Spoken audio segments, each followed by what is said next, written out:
Hello, Zach. It's take two, and I'm back from vacation. Ooh, how was your trip? It was fantastic. I don't know what I'm gonna do. I might do a whole video on it, on like things that I learned almost dying. But for right now, I just wanted to share something fun with you that I got horribly, violently ill while out of town. And I believe you do something similar. I have a whole like folder that I put bits into. Yeah. And some of those bits were added to this folder while I was ludicrously, deliriously ill. You get that fever delirium where you don't even remember what you meant. You just wake up and you've written things down and you don't understand them. It's my favorite kind of note. Is notes written from a brain state, and I always wondered like if I wrote something during a fever and it's like insane, and then I later get a separate fever, would I rediscover the language, or would it be alien to that fever? But if I I've get this thought more than once. if I get that fever again, right? If I'm in that place again, can I read it again? Can I get high enough to understand my past high self is another thought I Absolutely. Zach, I'd like to share 4 of these with you. Okay, please do. Okay. In this order, right? So this is chronological order. Thoughts are like mosquitoes. It doesn't do any good to keep staring at the place where you lost it. Now, Zach, I thought this you lose your mosquitoes often? I thought this was interesting enough and funny enough to go into the bits folder. The prestigious bits folder. Okay. There is no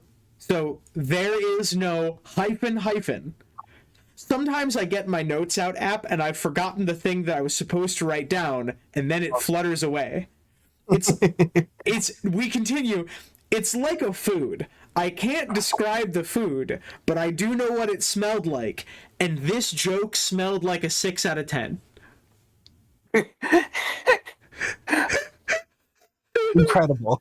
You know, I think I get this one a little bit. It's like sometimes you think of something really funny, and when you go to tell someone, you can't remember what it was, but you can remember how funny it was. Yeah. And this one was kind of funny. Reminds me of one of my favorite Mitch Hedberg bits, where he said that as a comedian, I had to keep like a pen and pencil around in case I think of anything funny, and if I think of something funny at 11:30 p.m. at night when I'm trying to fall asleep, I either need to drag myself out of bed to write it down or convince myself what I thought of wasn't. You have to get the thought out of your brain one way or the other. Yes. Okay, here's number 3. Did Back to the Future 2 accurately predict the TikTok explainer videos where something educational is happening on one part of the screen, Subway Surfers is happening on another part of the screen, Family Guy reruns is happening on another part of the screen, and then the last one there's those weird ASMR videos of people cutting up soap? I haven't watched it recently. We'll have to go see it. Not sure about that one. I don't know what that means. In the comments below, tell me what you think that one meant. And finally, quote, I want to talk about caroling, unquote. That's it. You want to talk about caroling? Caroling. Do you remember why you want to talk about caroling? No, I don't remember writing that down. Someone could have taken my phone, written that down, and given it back to me, and I wouldn't know. I have no idea. I have no idea why I wanted to talk about caroling in Europe. It's kind of like reverse trick-or-treating. If you're good at singing, it's like reverse trick-or-treating. Yeah. Oh my god, wait, no, I do. I do remember why I wanted to talk about this. Because the concept is so weird. Oh my god, I'm starting to understand. I have to get myself checked for a fever. I got a fever, and the only prescription is more Carolyn. Zach, it's good to be back. It Woo, is. boy. Oh my god. I cracked these open like 20 minutes before recording and I started like freaking out laughing. Oh my god. Zach, I want to thank, by the way, I want to thank all of our patrons, of course. But we have a couple of new ones since the last time we've recorded, which is wild to me because we haven't uploaded any content, but they've still come in anyway. Sabbaticals we have ever had, possibly the longest. And we not only have new subscribers, but we have new patrons, Yeah, which is incredible. I keep on expecting to like look at the YouTube channel. We just passed 3,600 subscribers. I keep expecting to look at the YouTube channel and see, oh, it's bottomed out. Yeah, that makes sense. Yeah, yeah. But thank you to everyone who watches this, I guess. So Zach, I understand that you have a theory for us today. Yeah, this is like a why episode more than a theory, but I want to talk about it. I made the mistake of on a social media account that uses my full ass legal name, dabbling in a Song of Ice and Fire discussion with another person I talked to online. My mistake, but it led to an interesting thing I wanted to talk about that we don't talk about as much. And I have a quote actually from last year on George R. R. Martin's blog that I want to throw as our first quote. Oh no. Okay. I'm gonna skip around. I'm gonna read the whole paragraph, but I'm gonna give you the key sentences first. All right, I'm ready.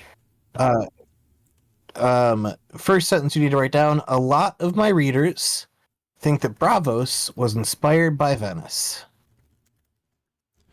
Think that Braavos was inspired by Venice. That seems true. I'm gonna jump. Yes, certainly there's some Venice in Braavos, but there's some Prague in Braavos too, and bits of other places. There's some Venice in Braavos, but there's some Prague and other places too? Along with some things that were purely imaginary.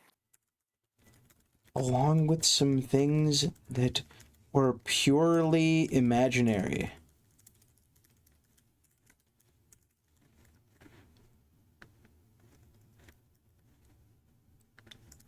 Dude, what? Okay.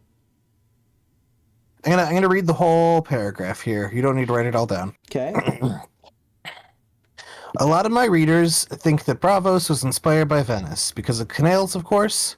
Thing is, though I've read a lot about Venice, histories, travel books, and the like, I've never actually been there. I've always wanted to visit. Venice is plainly a magical place, and if I had a bucket list, it would be right near the top. But so far, I have never found the time. One day, I hope, when the novel's done, perhaps. Yes, certainly, there's some of Venice in Braavos. The Sea Lord, the manner of his choosing, was certainly inspired in part by the Doge.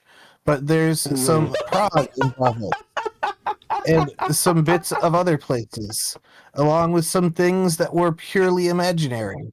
The Titan of Braavos, of course, was my twist on the Colossus of Rhodes. As for the canals, do you know did you know that Amsterdam has more canals than Venice?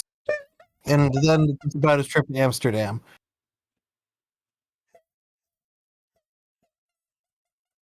Do you have a problem with the title of the most serene leader of Venice? Unfortunately, that meme has been ruined for me by recent events. Yeah. It's real tragedy. Yeah. Yeah, that's man, that meme's that's even wilder than it used to be. Wow. Yeah. Yeah. That word, if you like woke up from the 1400s, is gone. Like if you were, if like a doge from the 1400s, like woke up in a crypt today and stepped out and said like, how do you feel about the doge? People in America be like, oh, fucking hate you bastards. By the way, we can swear in the first 5 minutes now. Thank you, YouTube. Yeah, but we can't say Doge. It gets recategorized if we do. We did get recategorized. How unfortunate. Sorry to any federal workers in our audience. We didn't want to re-traumatize you. Yeah, sorry, Fuck them guys. bastards. Not the Fed workers, the Doge people. Fuck them bastards. Okay. Love you, federal workers. All right. I'm sorry, Zach. You really lost me. The point is here, and this is what I've said. This is what I've said for a while. It's my thought that, and I think George has stated more explicitly, is that he does an amalgamation of things he knows from history. It's like 40% one thing and 20% another, and 10% another thing and 10% another thing, and 20% completely original ideas. And the ratios he plays with a lot. But I feel like that's how he builds a place.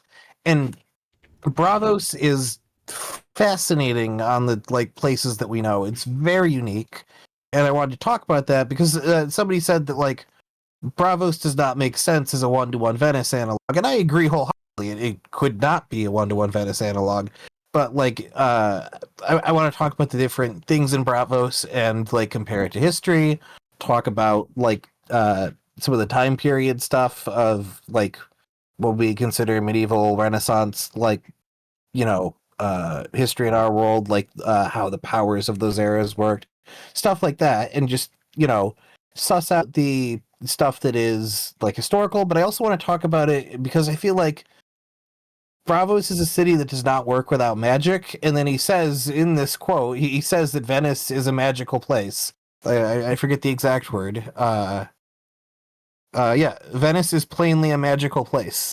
And I do want to kind of talk about that a little bit. Does Braavos make sense without a preponderance of magic there? And if so, why? Why does it need to be so magical? It's a fascinating setting. You could write an entire book in Braavos. In fact, the Arya chapters right now are basically that, and they rock. Yeah, they are in fact good. Yeah. So, Zach, are you telling me that we are doing historical analysis this video? Well, I want to talk about what we've seen in Braavos. I want to compare it to a little bit of history. That's not going to be the main thrust of it. Let's talk about Braavos, and then let's talk about what can be explained plainly, what can be explained through magic, and what is sort of in a gray area that we might need to look at, and then maybe we'll learn something about it in the process. There's things about Braavos that are as they appear to be, and there's things that definitely aren't as they appear to be. And obviously one of the big things at Braavos is that's where the Faceless Men are. But let's walk through the history of Braavos and then try and find plausible explanations and magical explanations and see what seems to be more prominent. Oh, absolutely. I love this plan. Okay. Okay, we're doing a character study on a city. Sweet. Yeah. Okay. Let me start with Braavos is unique among former Valyrian places, that it was founded independent from its inception, right? Yes. That it was founded by former slaves who escaped from Valyria. It was never part of the Valyrian freehold. It was always free. Should I be just writing stuff down as I think it is relevant? No, I think that's absolutely. And I will if you skip over something really prominent, I will be sure to fill you in. I pulled up the wiki article also to make sure we hit all the beats along the way. By a fugitive slave ship? Yeah, it was founded by escaped slaves. They rebelled on their way to a new colony and took control and turned the other direction, trying to get as far away from the Valyrian freehold as they could. This according to the wiki.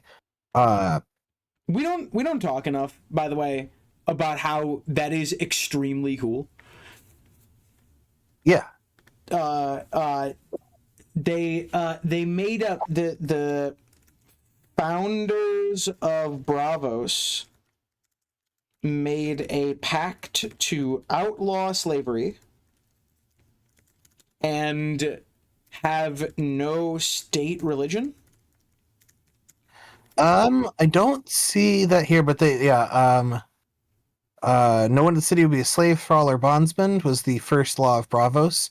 No one shall ever be a slave.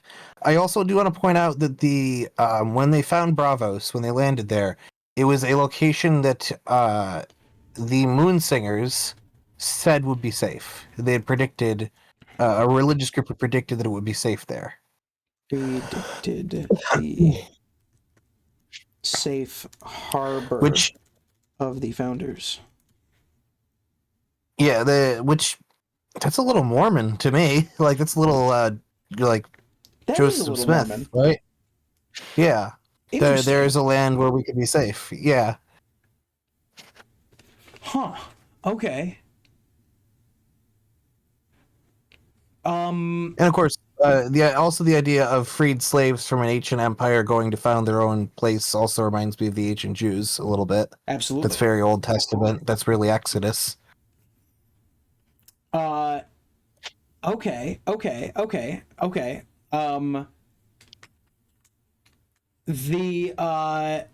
They have a cool ceremony in Braavos called the unmasking. Yes.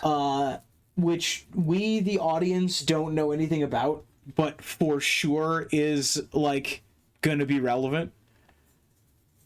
Right, you don't write something that cool and then not have a scene happening during it. And maybe that scene we get in the future about the celebration of the uncloaking or unmasking will give us some of the answers to questions we're going to have by the end of this video, because we're certainly going to have a bunch. But I do want to point that out. I'm going to take straight from the wiki here. Well, Master Yandel states that the Sea Lord, Arthuro Zeldi, you don't need to write this all down, take it as relevant as you need it, had sent 4 ships to every corner of the world in order to claim the existence and location of Braavos during the uncloaking at the 111th festival celebrating the city's founding. The city's location remained hidden for another 2 centuries. So there was... First of all, for 111 years, nobody outside of the city of Braavos knew about the city of Braavos. During which point the origins of the Iron Bank and Faceless Men's organization had already begun. But it would be another 200 years after that, more than 200 years potentially, until people actually knew where Braavos.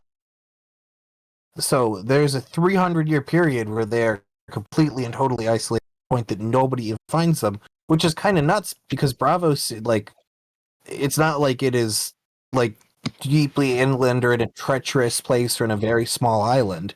It's like a coastal city that, you think somebody would have, sailed past at some point, which is fascinating. Yeah, and to me.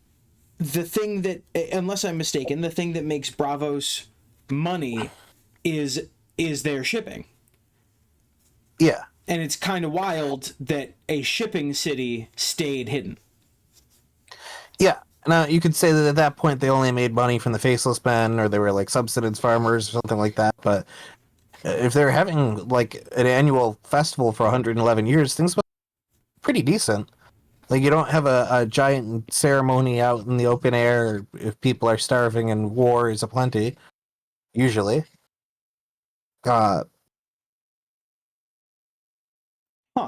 That's really fast, and I just don't know if I can see a non-magical explanation to that, right?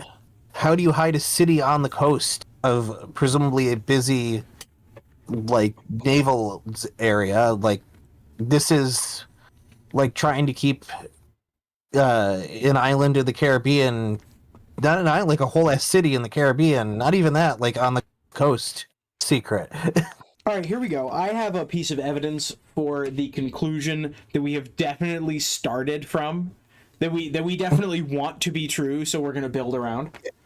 Yeah. In many fantasy settings, including Lord of the Rings and Star Trek, Wait, I'm actually not confident in Lord of the Rings, so I'm going to erase it for the moment, including Star Trek. Being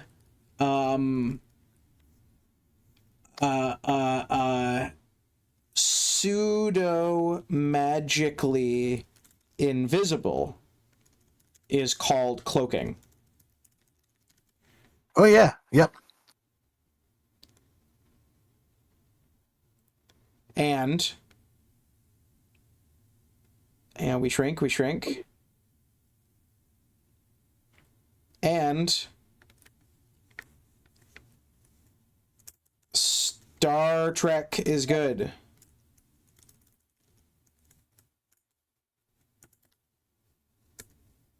George R. R. Martin. Are we confident he said that? Pretty sure. Hold on, I'm Googling it. Yeah. We know he likes Star Trek.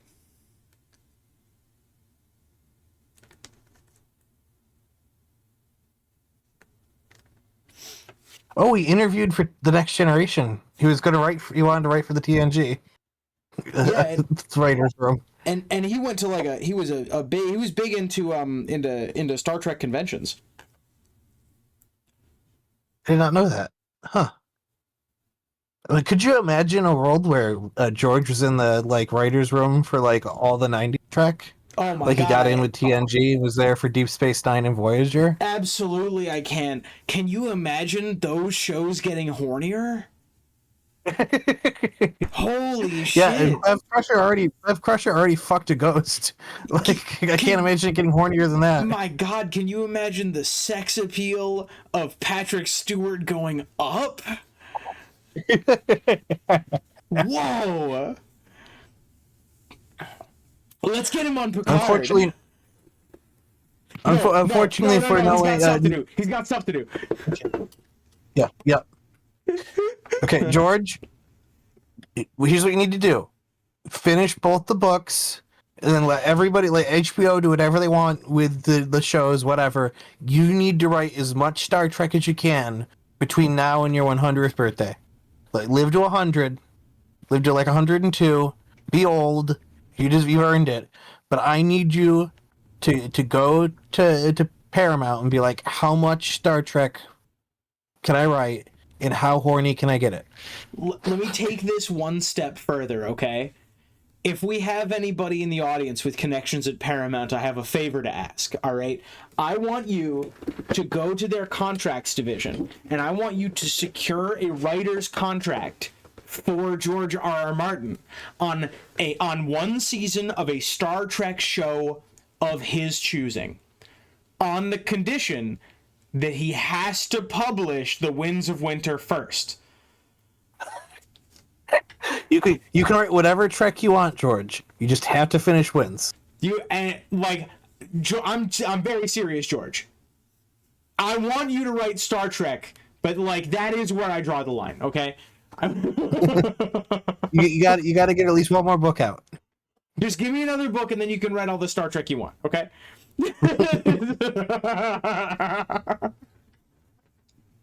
Anyway, it is called cloaking. It is called cloaking in Star Trek, and this is described as uncloaking. That doesn't seem. Yeah, the idea that they had some sort of magical cloaking device, kind of tracks. Yeah. Am I correct in saying? Would you mind fact checking me on this? Are they called something like the village hidden in the mist? Are they called the Hidden Leaf Village or something like that? Yeah, and they made money on the snails. They have one of their symbols is that little snail that they wear on their headbands. So.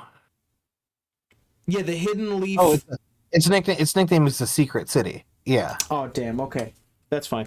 Yeah. Braavos is nicknamed the Secret City. There we go. We're just gonna move on. Cool. All right. yeah, I mean, we have glamours, right? Yeah. Glamours are best when they are used to make something, when they are used to show what the viewer expects to see. And if you are sailing through nowhere, you expect to see endless rocks. Yeah. I don't know, one big ass cloak and to endless rocks.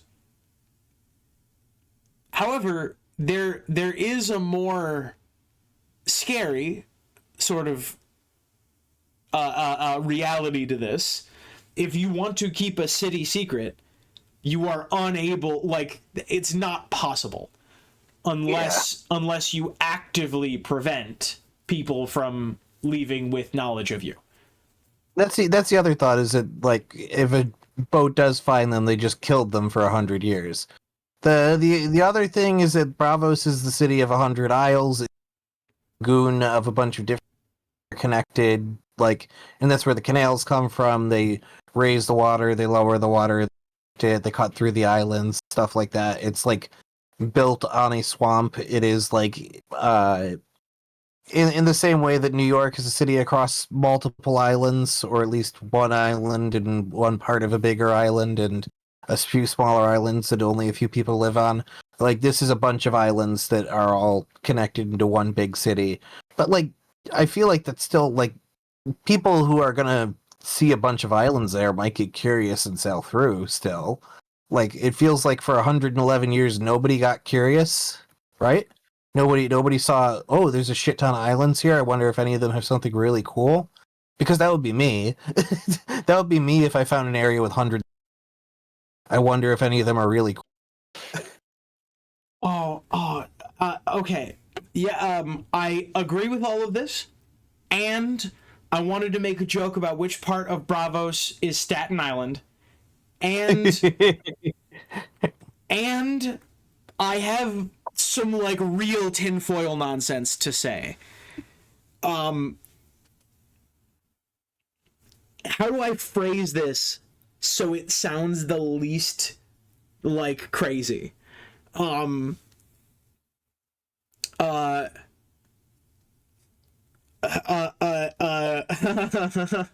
Bilbo Baggins stopped being invisible on his 111th birthday.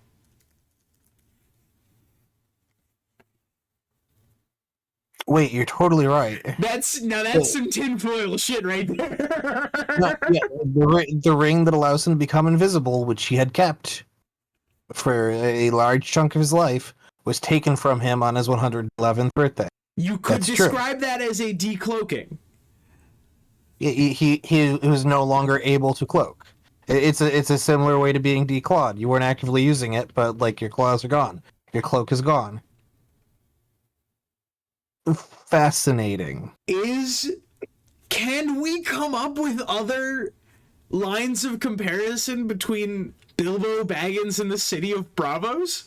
I bet we can. Bilbo Baggins. Wait a minute. All right, hold on.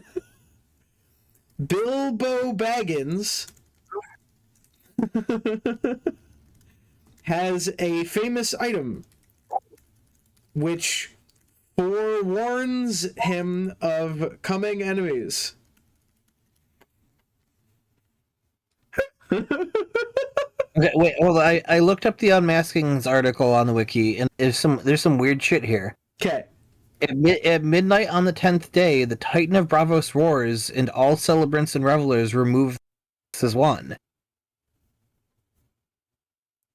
So there's a literal unmasking. But, like, it seems like something magical is happening. Statue roars. Now, there might be, like, a giant horn that they put inside the Titan of Braavos. But if we want to harken back to our beloved Pacific Rim theory, we do kind of believe the Titan of Braavos can actually come alive. Yeah, like either by magical means or mechanical means, that thing's gonna walk somewhere. That thing's gonna do something. Yeah. Again, you don't write in something that cool if you don't intend to use it. And you can get on my butt all you want about like gardener shit. And that could be a seed he planted that never grew. I say bullshit. You don't get a seed, you don't make a seed that cool and not come back and check on it. Well, also he said that the Colossus of Rhodes, the Titan of Braavos, is his twist on the Colossus of Rhodes. So we have something we can compare it to. The Colossus of Rhodes was destroyed in an earthquake, which does not feel like how it would go. But like, man, oh man, like I don't know, Euron leads an attack against the Braavos, and like it's taken down by a kraken, with some people claiming that it was fighting back the whole time. That's fitting. That's a good end for it. Okay, I got a question. Yeah. Are there other wonders of the ancient world represented in this story? That's a good question. There's the Temple of Zeus. There's the Hanging Gardens of Babylon. There's the Great Pyramids. Which may have never existed.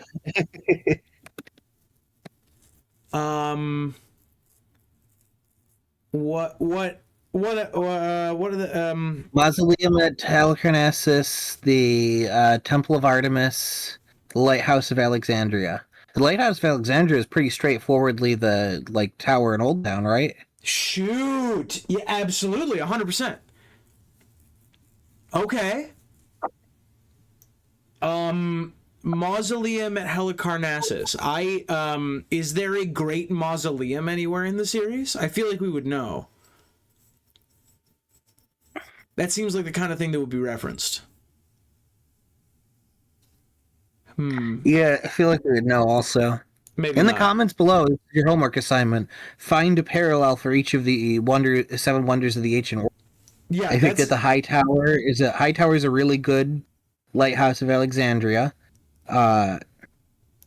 There's a book called Wonders Made by Man in universe. I forgot about that. Seven yeah. Wonders and Seven Wonders Made by Man. That's right. Yeah, Wonders Made by Man.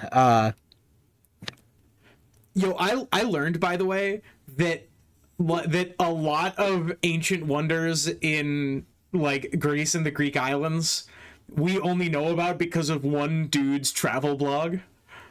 It was basically a tourism thing that survived to the modern day, and we just assume, oh, these were the greatest and most ancient things. And really, it was like, here are 7 places I can take you on a boat for money. Well, no, like he said he described, he was like apparently super meticulous, and he described this shit in detail.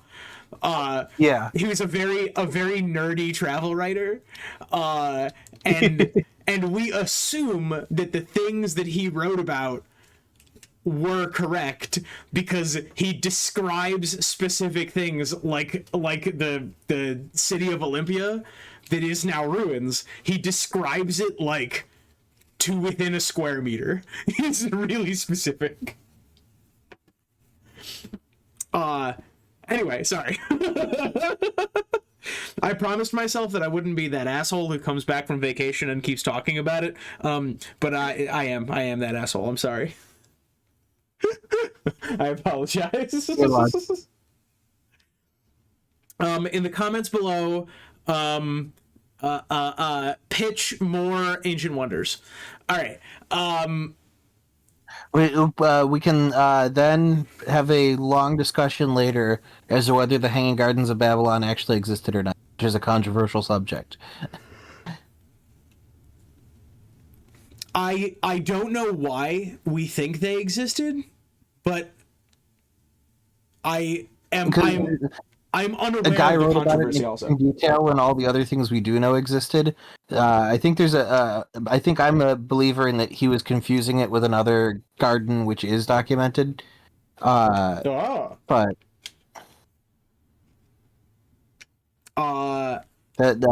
That's my theory. For all the history people in the comments, if you are an expert on that period of history, like let us know in the comments. I think that shit's fascinating. Yeah, like the stuff we can't corroborate. I will defer to you, and I will read every single comment. Yeah. And if you're not an expert, you can cosplay as well in the comments. We won't know any better. Yeah, if you link articles, I will go and read them. Okay, beautiful, perfect, beautiful, fantastic. Okay. Man, I'm like kind of stuck on the Ancient Wonders. I gotta unstuck. Okay, how do we get off of it? We have to find our way back through the cave, Zach, and I know a way to get home. Right, the Hanging Gardens, they were in that place that's based on Deep Space Nine, right? Yes, Babylon. Yeah, the Hanging Gardens of Babylon 5. Yes. Okay, now get us back. Talk to me about Worf. Worf in Deep Space Nine.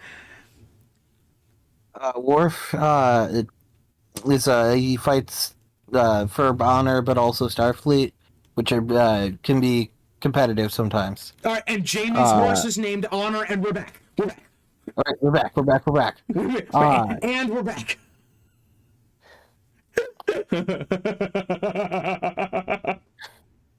We can always find our way back to Game of Thrones. There's always a path. Like I can always. I'm like a chess engine. I can always find the most efficient route back to Game of Thrones. Yes. Okay, and here's the next bit I want to talk about here. That I want to move forward to. There's some speculation, and I don't know how much we can say for sure, but there's some speculation in the fan base that Braavos and especially the Faceless Men may have had something to do with the Doom of Valyria. There's a mild amount of textual evidence, but the thing about that's fascinating is that the Doom happened well after their founding, and by at least the ideas we have, the Doom happened 102 years before Aegon's conquest, and there was a century of blood in between, which was 1 century of the Valyrian freehold slowly falling apart. So if we say the Century of Blood started exactly right after the uncloaking, then it is parallel with the city being missing. But if it happened sometime during that city not being discovered, then which hold on, I know I'm being stuttery here, but the Sealer of Braavos sent warships to aid allies at the time, so it seems like they were known. They were a known quantity. Yeah, they were at least very well established. So that makes me think that the city was known, its location had been discovered, and all that. So you're telling me that Braavos existed for 100 years, existed for 200 years after that, existed for the Century of Blood, and then existed for the century in between the Doom of Valyria and Aegon's conquest, and still has the exact same governing structure and system to this day that it still has in the modern books. Meanwhile, Westeros was founded, put under Targaryen rule, had multiple massive sprawling civil wars, and eventually had Robert usurp, and there's an unbroken chain of Sea Lord passing on to other Sea Lord the reign of government. And I'm sure there's examples of Sea Lords being conspired against and murdered, but they didn't have a period of long dictatorship. There wasn't a part where the city state was at war with all of its constituent little places around it. There were no other weird periods in its history that are worth noting. This isn't the third Braavosi Republic. This is just Braavos, because that's fucking fascinating. Because what that tells me is that Braavos and it seems like they show up to other wars, but they don't get declared upon by the other cities in like wars of conquest all that often. That tells me that the average person living in Braavos just lives an unfathomably better life than the people in Westeros, which is the conversation I was having online. Like, why would you not want to be in Braavos? Is Westeros just like that? Do people in Westeros just choose violence and chaos because they're like that? I don't want to think that. But like, if you have the choice, if you're a person who is like, you know, a lord in Westeros, why would like, unless you like have like Tywin Lannister level of wealth, if you are like fed up with the whole feudal system, you could just hop a boat over to Braavos with a shit ton of coin and like live a much, much, much better life. And it's kind of weird that nobody ever thinks of that. Well, Unless they think they would get murdered or like give up a birthright. But if I'm like the third born son, why wouldn't I just like dip over to Braavos? I think that I have a response to this that you might really enjoy, that you might find really interesting. I think that yes, they have a very stable government, are relatively safe, and seem to be like pretty good for common people. But I don't think that that is 100. Like, I don't think that that is in the nature of the people who live there, and I think that George kind of makes a point of that. That it seems to be the case that there is something of an aggressive police state in Braavos, and we at least we the audience are spectators of at least one either state-sponsored execution or one level removed from a state-sponsored execution. And maybe that's why people don't go to Braavos. Is it's there's a little bit of a Singapore thing going on there where it's a put together state, but you cross the wrong person and you disappear, sort of thing. Yeah, it's extremely safe, like 80s, right? 70s, 80s Singapore, but yeah, take that, Singapore. Right, it's extremely safe as long as you are a politically well connected. Yeah, are law abiding and well informed. But if you're not, you might just vanish.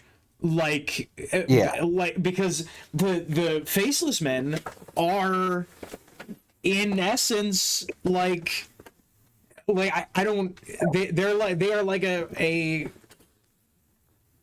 how what is the generic term so that I don't need to use any specific words associated with any specific republics?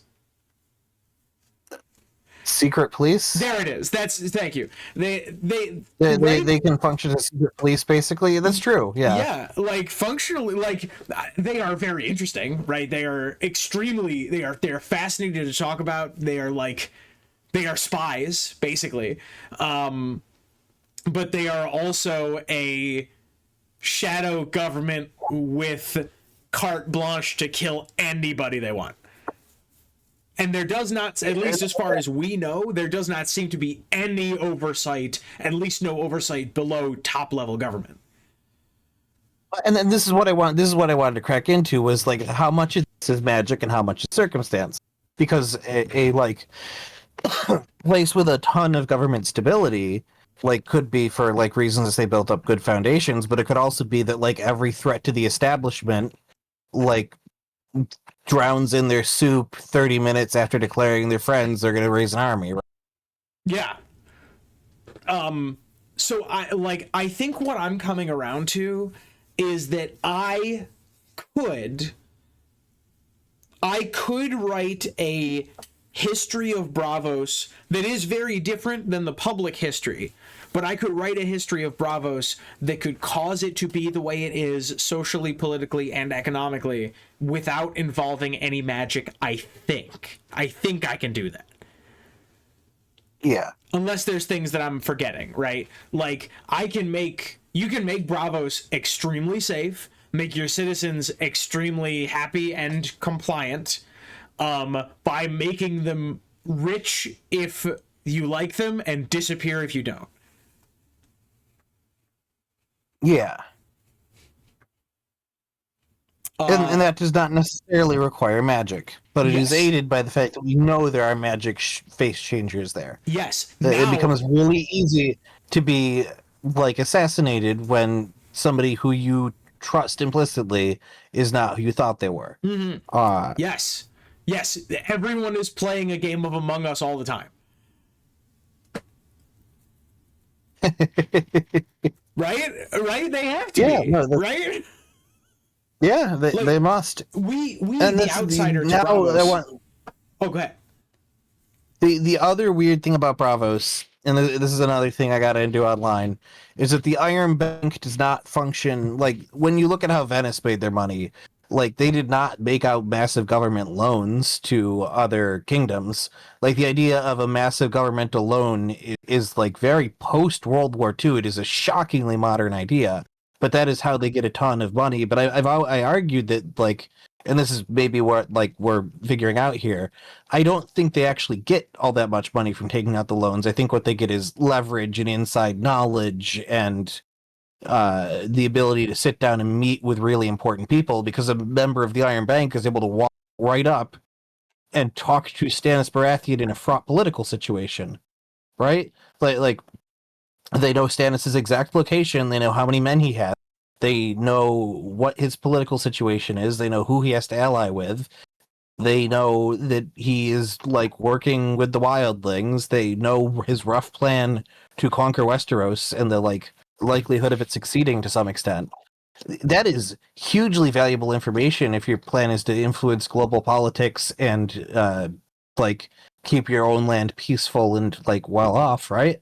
Like the maybe that's just the price of admission to being a more powerful country is you give up some of your gold to, you know, you give out loans knowing that they might never be paid back to get that political influence, which is also notably like the post World War II like debt system that we have right now.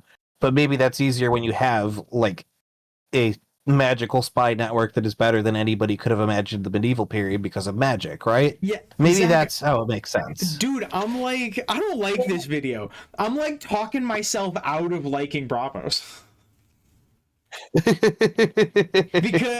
because what we're describing is like is an international banking cartel.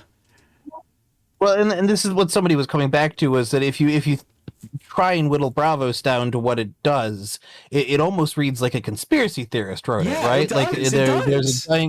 There's a giant global bank that controls everything, and if you cross them, you mysteriously die.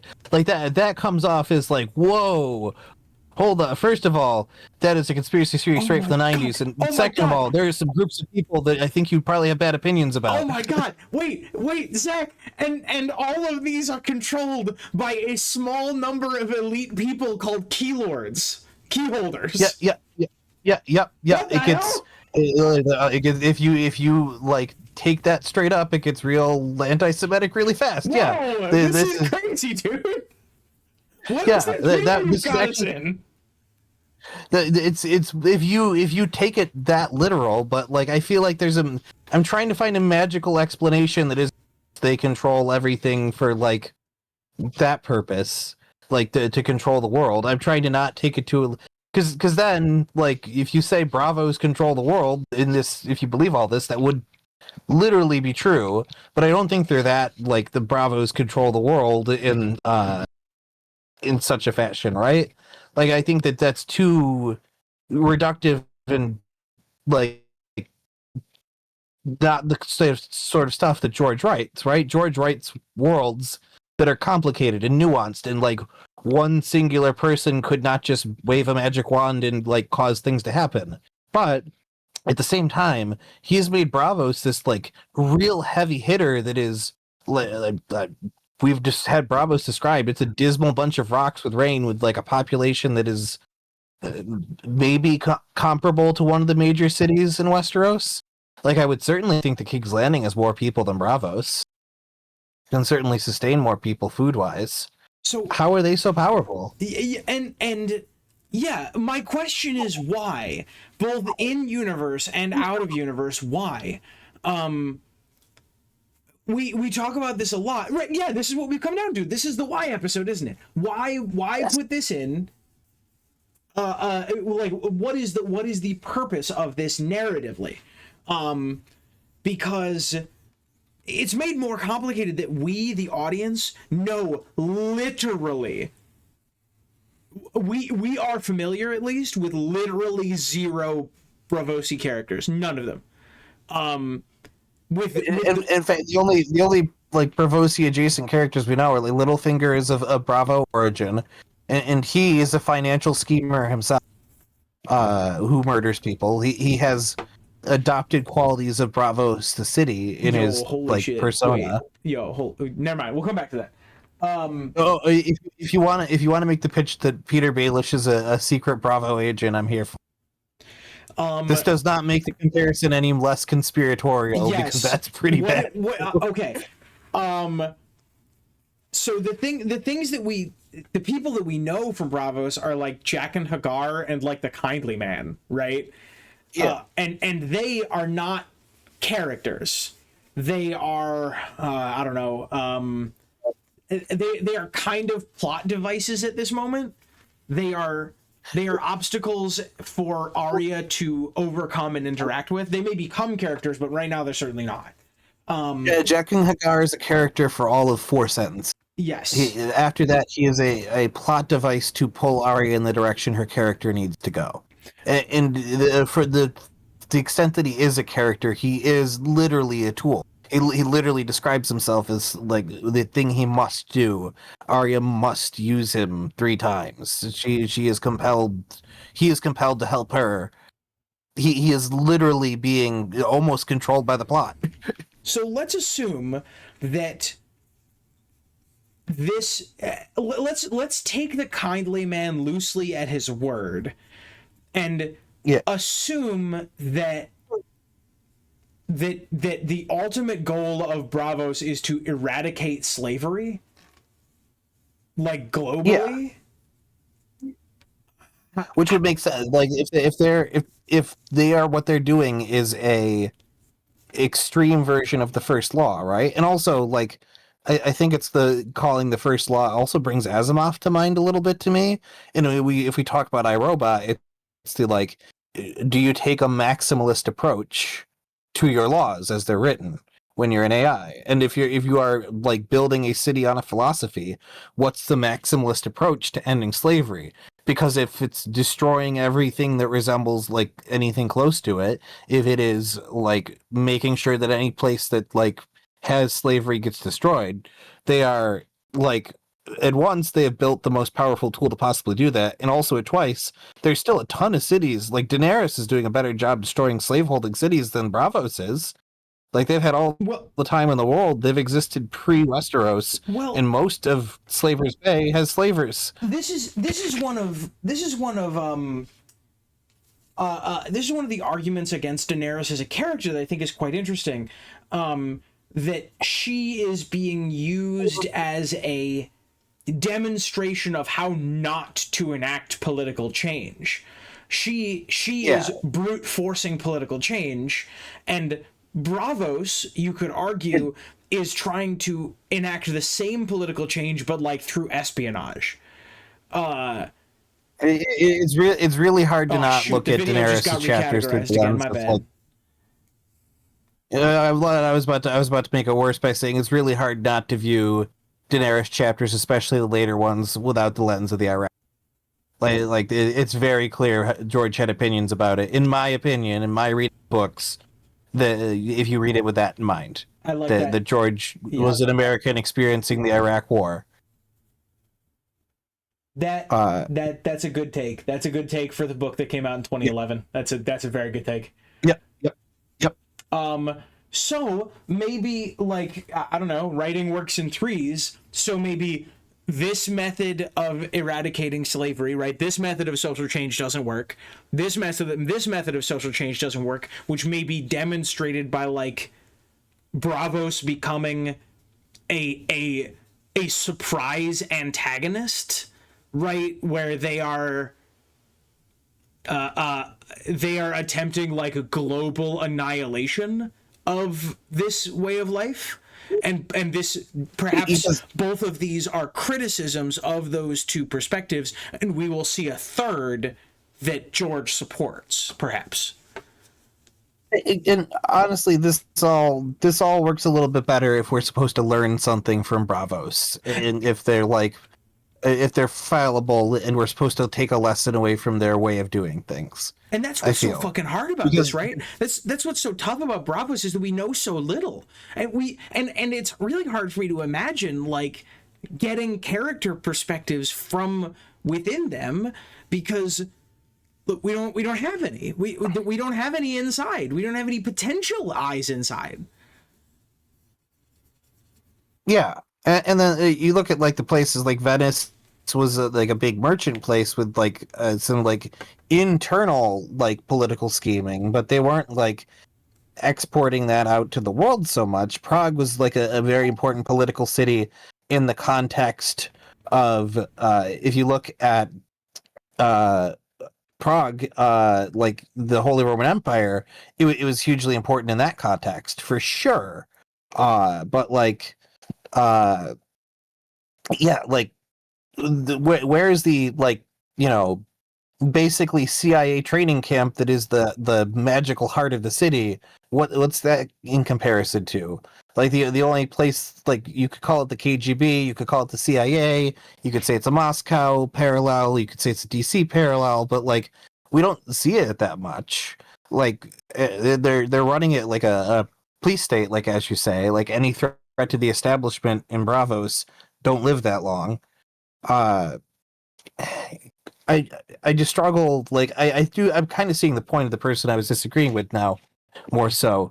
What is the humanization here? What is the like thing that complicates it? What is the thing that doesn't just make this a place that messes with your finances and then kills you?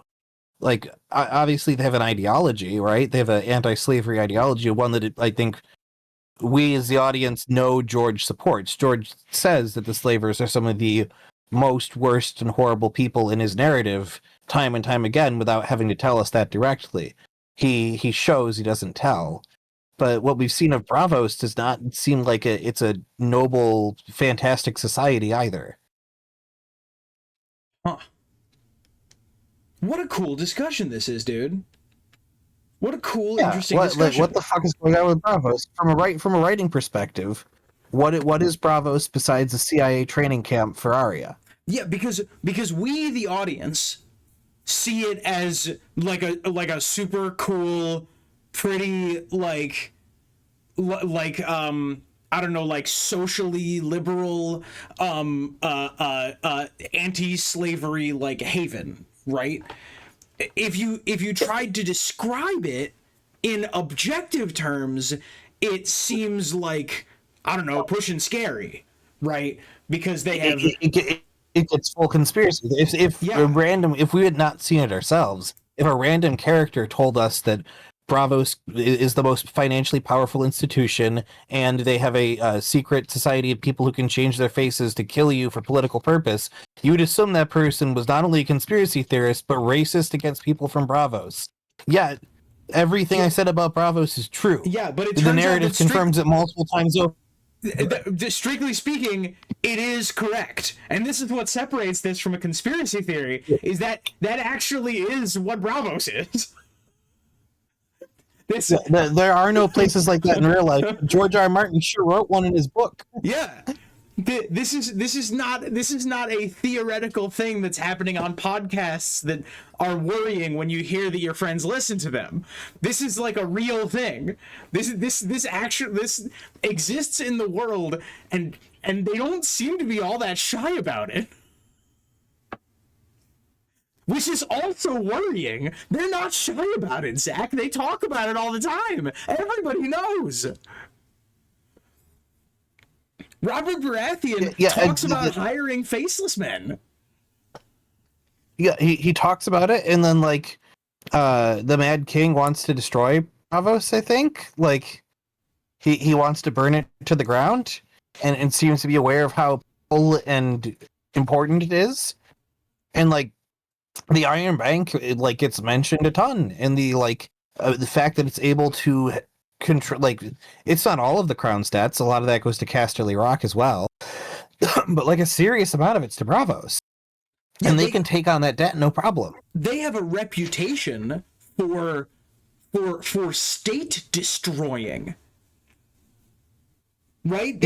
And like this is a reputation that is well known. This is like it is so well known that a bastard child of a major lord is intimately familiar with how the Iron Bank destroys kingdoms. Yeah. That it is mentioned repeatedly, like that this is their playbook. They let you lend way more than you can ever pay back, and then they get concessions. They let you make the worst financial decision of your life, and then they use that for other purposes. And like that sounds conspiracy-ish, but like and like you could say this is a Cold War allegory. This is the IMF. Like the IMF will loan out a ton of money to a third country.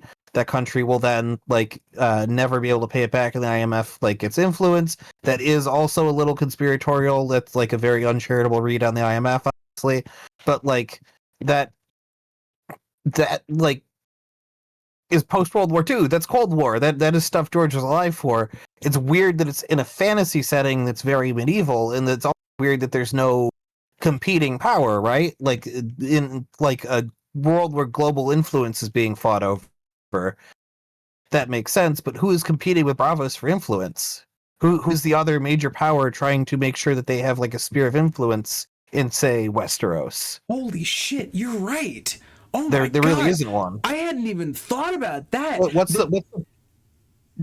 the point of having like strings on other governments unless it's for a greater purpose? Because otherwise it's just sort of neat.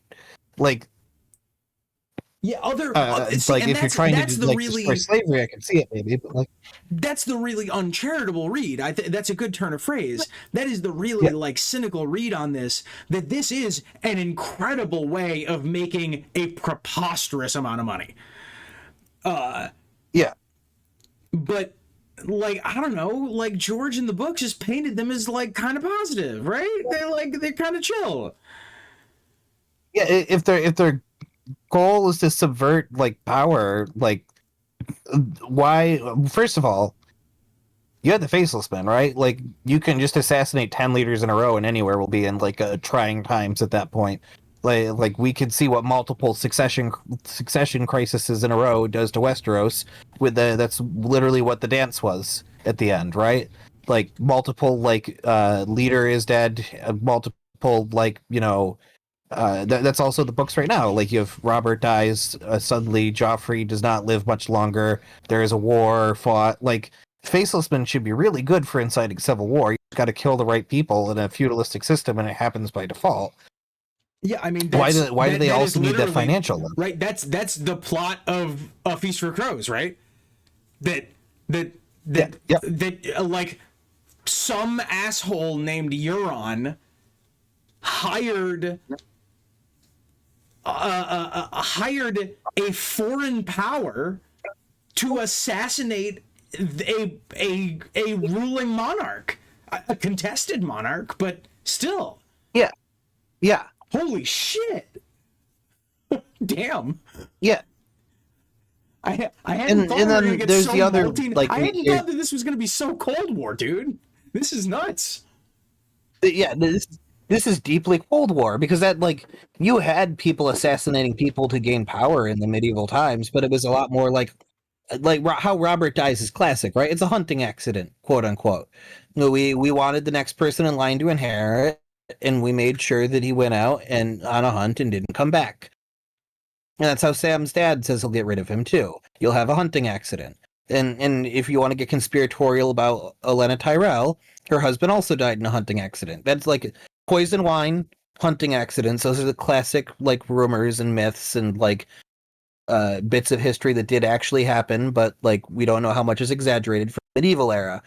but like literally paying a foreign power to come in and take somebody out so you can perform a coup the next day, that's the Cold War. That is the history of Chile. That is the history of so many other countries.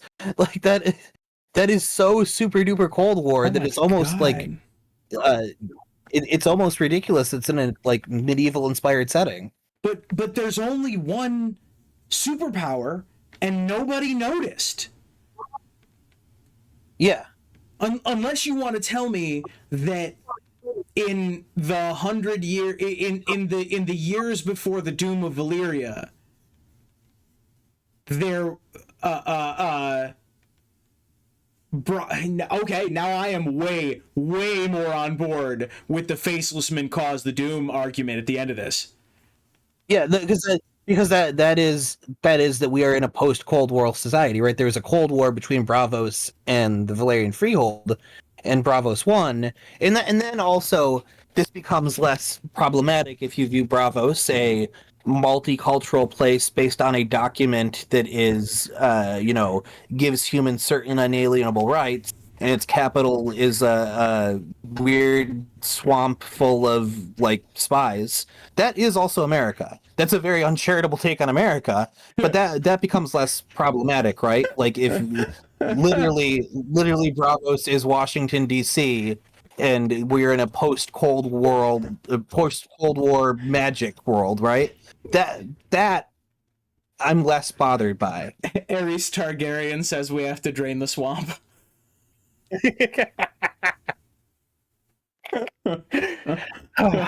Is this video publishable? I think so. Like we didn't. So too. This video contains like real. This is the first real conversation we've had in a long time on this channel. Because like I knowing everything I know about George, I don't think he'd want to put something deeply problematic in his books. But like, Braavos is a place that if you like tried to write it in the real world, you'd come off like a conspiracy hack. And I feel like magic is the like cornerstone here, right? This is explainable through magic. Because like, and that makes me wonder if there's like some sort of like divination thing going on, like if because here's the thing that really sticks out as a possible explanation of mine for me is there's that theory that Euron gave up a dragon's egg, right? Yeah. To get the faceless men. Well, and the thing that they found that becomes the beginning of the Iron Bank is they put all their treasure in a mine. There's an abandoned iron mine that becomes the Iron Bank, and they put all their treasures there. It doesn't say they put all their gold coins there. It says they put all their treasures there. And maybe the Iron Bank is not actually like a huge ass bank. Maybe that is a cover. They can print a shit ton of money. They don't care because it is a like place where they take magic artifacts and stack them up like mile high, right? Like exactly. It is actually a cover for a bunch of fucking wizards. Because that all of a sudden is not like a deep dark conspiracy theory. You just have a city of people with powerful magic using their powerful magic to look like they're a shadowy city state. Bro, my friend, this is not getting less conspiratorial because what you have described is the room where the Ark of the Covenant gets stored in Indiana Jones. Yeah, maybe it's more conspiratorial, but maybe, I don't know, like, do you cross to a certain threshold where it's so absurd that it can't possibly be offensive anymore? Zach, this is getting more tinfoil. This is the most tinfoil this channel has ever been. And we made passing reference to Pacific Rim theory. Oh my god, Zach! Oh my god, this is what you just described. What's that show? What was that show in like 2010? Was it Warehouse 13? That's what you described as Warehouse 13. You're X-Filesing right now. Oh my god! Damn. Hell yeah, Zach! We gotta get out of this episode. This episode is becoming really good. I think I talked myself out of my original argument. I think the problem is that Braavos does not read like in the story is deeply problematic until you sit down and think about it for 1 hour and 9 minutes, and then you're left with well, what's the point? What am I supposed to learn from Bravo? If they don't, I guess we can't answer that without 2 more books. Yeah, if they don't need to be magic, then why are they here? What is the purpose of this like slightly worrying multinational shadow government that we have just outlined, Zach? What is the point? Because if they're the most powerful financial institution and have a world-class assassination program, things that like a globally powerful like financial institution is not a thing that has existed until at least like the Victorian era. You could argue, like maybe you could argue a little bit before that, but like I think that the like power and scale that we see it have is like pretty unprecedented for what you would expect of that era. And then obviously having magical assassins makes you one of the most powerful like things on the planet to begin with. 2 of the most powerful institutions are in a city, and people talk about it like it's spooky Seattle. Yeah, it's rainy there, and you can't have lemon trees, and I guess there's spies. There's faceless men. Ladies and gentlemen, thank you for coming to the undercover swamp. We are Spooky Seattle. 1, 2, 3, 4. That's a good indie band name for anybody who needs an indie band name in the comments. All right, so I have one more piece of evidence that I think that you're really gonna like. Quote: I memorized all the. Oh no, I probably shouldn't put that on the screen, huh? Let's see. Okay, is there anything in this song that I can write down? No, no, there's not. Oh boy. What song are we talking about here? Here we go. We've got snazzy suits and ties and a better dental plan than the FBI. This is Party in the CIA by Weird Al Yankovic. Weird Al, 2011.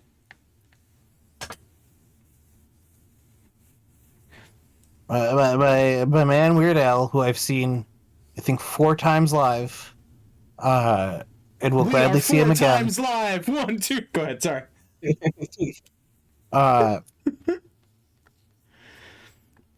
This is Party in the CIA.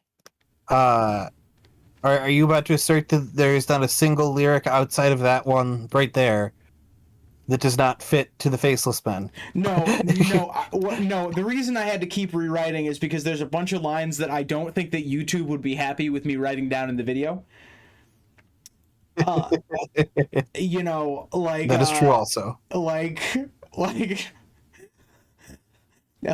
need a country destabilized, look no further, we're your guys. That's just like, you know.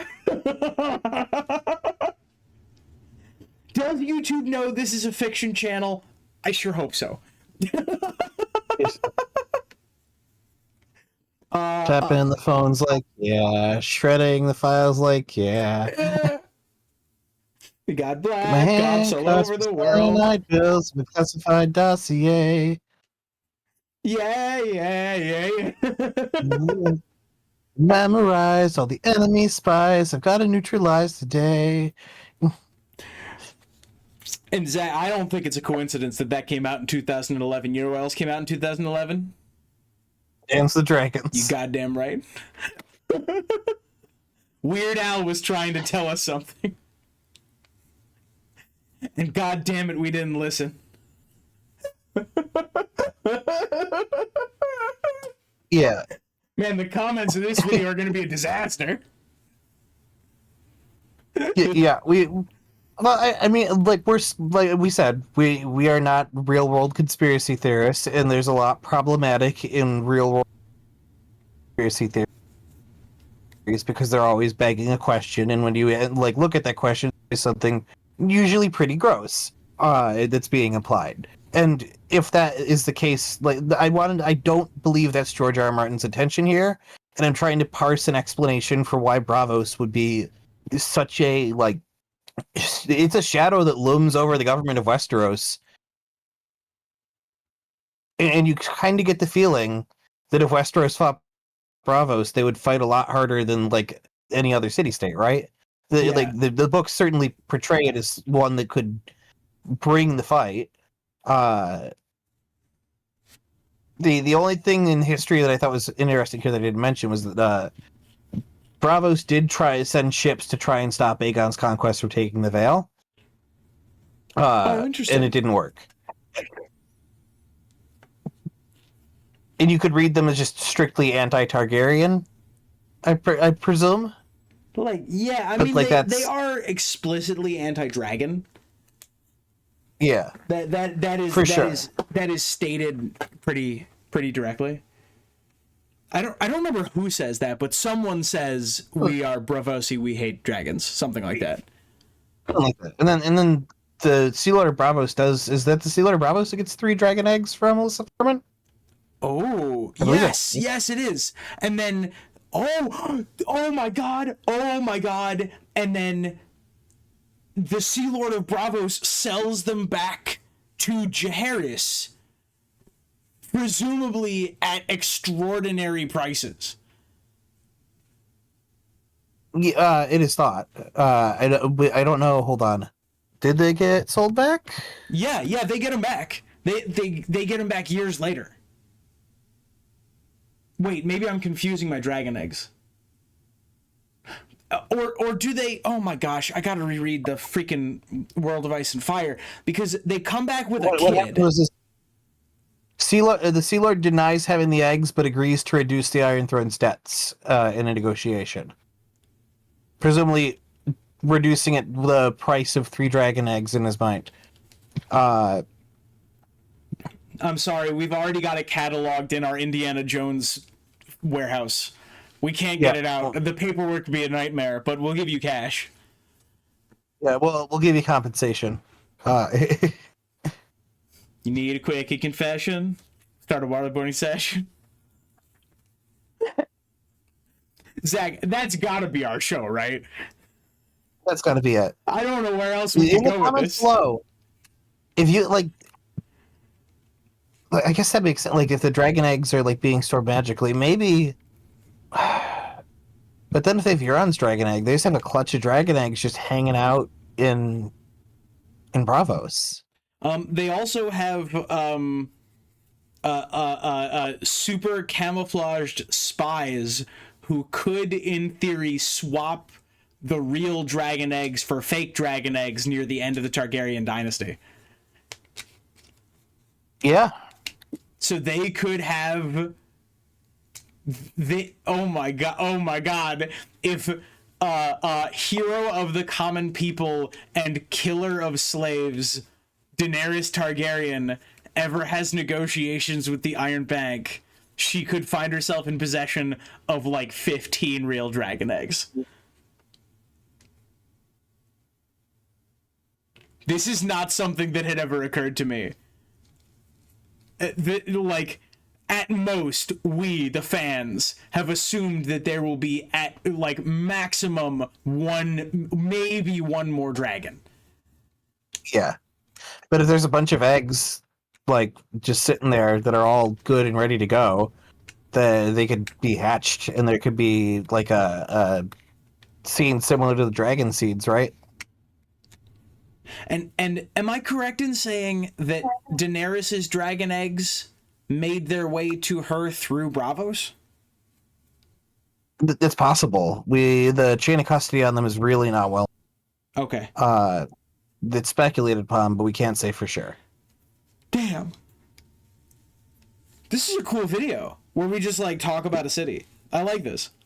Let's do this again. Yeah. Let's do this format again. If people in the comments don't like this format, they can make their own damn videos.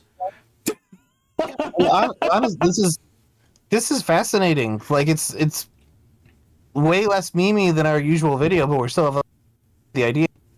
Talk about like what is George trying to do with the books, because we're getting to the core of something here, because you don't include a city this important and potentially magical if it's not fucking relevant to the plot at the end, right?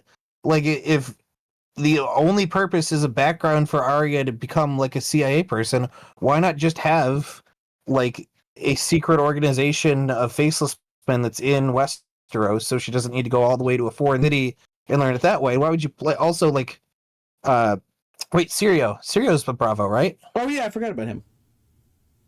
Like, she learns from a Bravo water dancer early, and she learns like the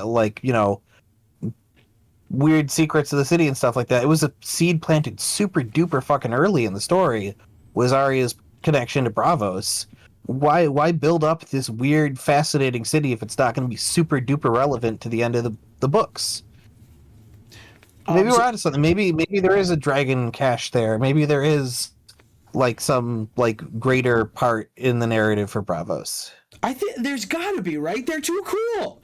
Yeah. Right? They're too interesting. And it just comes off as lazy writing if you ignore them after that, right? That there is a place that has the potential to like do upsetting amounts of damage to different kingdoms, and we're gonna have Daenerys's war with young Griff, with like potentially other people being players in it. Oh my if Braavos God. just sits it out, like what's the fucking point? Oh my God, I know, I've got it. I've been doing a lot of writing lately. Yeah. And having setups and through lines is something that I've been like trying to study lately. Yeah. We know 5 people from Braavos. In order for them to be a major political player in the coming fucking apocalypse, we have to have a setup of a major political player already.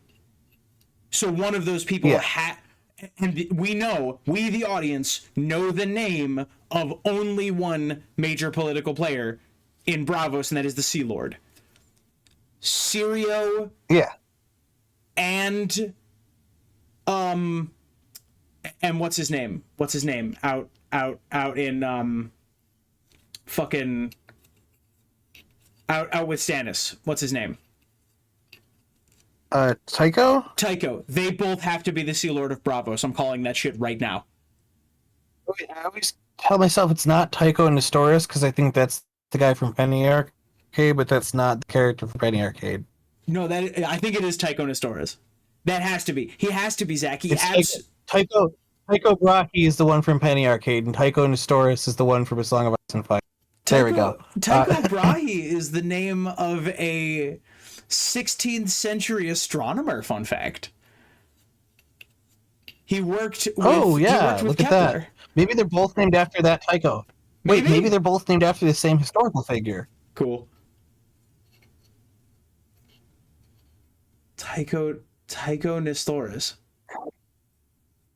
What do you think the odds are that Tycho Nestoris anagrams to something else in the rest of the series? I've been reading a lot of mystery novels. And I want everything to anagram to something else. Okay, so yeah, like I think we gotta get, and this is not you may say to me, what is a head of state doing in a weird insurgency, like a seemingly irrelevant like insurgency mission in some other capital, but we know that in the story there's precedent for that because that is exactly what Mance has done on multiple occasions. Tell me I'm wrong. You tell me I'm wrong right now.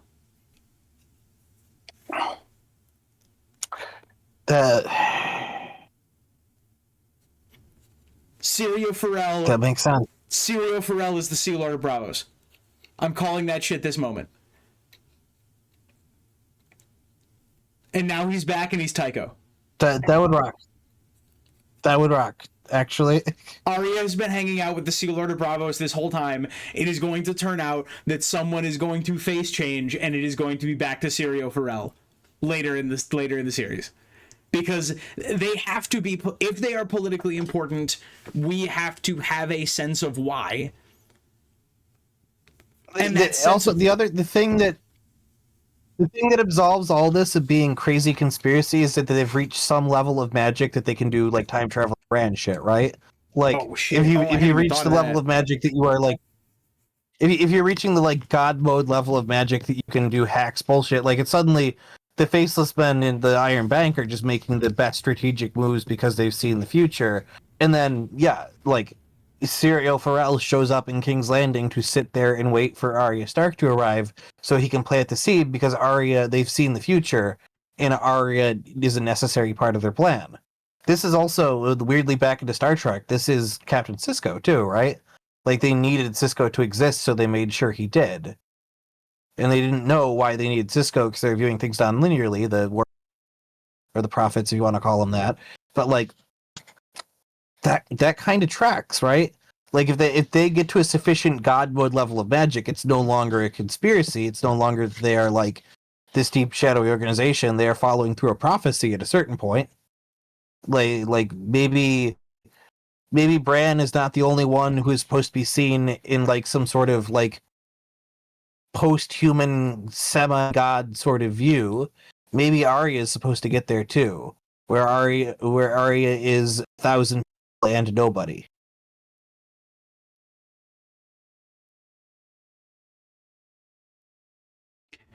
If I accepted that in the magic of this universe, then all of the faceless men all around the world are shape changed or directly mentally influenced by the same entity. And that's so scary. Zach, we've come back around to your Grand Northern conspiracy. We have. Then everybody who works for Braavos is working towards some sort of greater, darker, or maybe not even darker, maybe it's a noble, like, god or godlike being. But if they're working for, like, a deity, god, or demigod, or powerful magical being of some sort, like, implicitly, that at least makes it pretty fascinating, if nothing else. I think it's fascinating no matter how we slice it. This is awesome. Yeah. And that could be a comparison to time traveling Bran, right? Maybe it's another figure, or maybe it's just another manifestation of Bran, or maybe it's maybe this is the antagonist, right? Maybe the antagonist, the person Bran is playing chess against, is deep within the House of Black and White.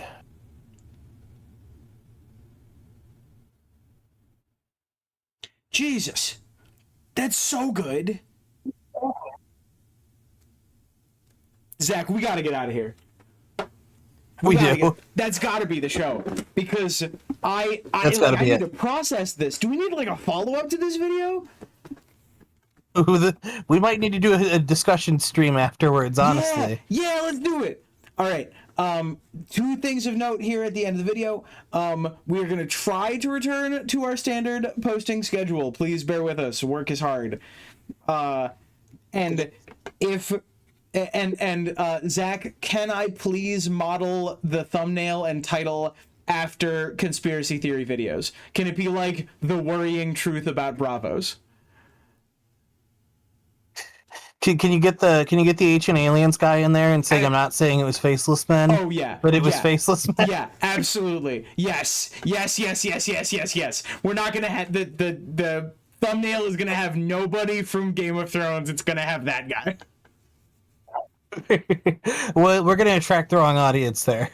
You know what? Welcome to the party, guys. Welcome to the party. Conspiracy theories aren't real, but Braavos is. Yes. I hope that you get your kick that you get from that thing. I hope that you manage to get it from this video. If you don't, and you comment, I'll notice. And in the context of this channel, that's not a good thing. Yeah. Zach, thank you so much for joining me. And thank you to people who are watching this video right now. It really truly means a lot. This is my favorite thing that we do, and the fact that we get to do this at all is a joy, because we just spent an hour and a half talking about Game of Thrones conspiracy theories, and people are gonna watch it, and that's insane. Yeah, there are literally thousands of you who are gonna be like, "Ooh, thank goodness they finally got a new video out." That's wild to me. We really appreciate you, because As I think I previously stated, this was previously just what me and Tom did in our free time. Yeah, We were doing this anyways. Now we have an audience. It actually is still that. We still do that. That's true. That's true. Zach, would you like to would you like to end on a bit? Goodness. I have Okay, one, don't so worry. I did put Psycho Nestorius into an anagram searcher, and if you put a P in there, you can get pyrotechnics. Oh, I think. okay. Nice. So maybe his middle initial is P, and we'll learn that later. What happens if you anagram Jack and Hagar? Ooh, that's a good question. Anagram solver.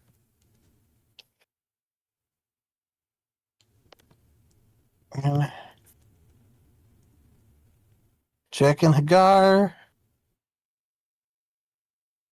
It's really hard because there's no U in there. Maybe the apostrophe is supposed to be a U. That is sort of how you pronounce it. Okay. Okay, well, let's do. Okay, I'm gonna replace the apostrophe with the U to see if that makes things easier for us. Okay, no, it doesn't. The words that exist in there are hanger and I'm just gonna get rid of the U now to make this a little bit more clear. Ganja. There we go. Ganja. That's what George R. R. Martin is going for. We're supposed to get that you become a faceless man by smoking weed every day. Drink mead every day. Zach, thank That's you. it. That's the video. Yep, thank you for joining me. I hope you have a great day. And I'm just real fast gonna try to anagram Sea Lord of Braavos and see what happens. It has no good anagrams, but it does contain the word floorboards. Zach, have a good day. Ooh. Bye.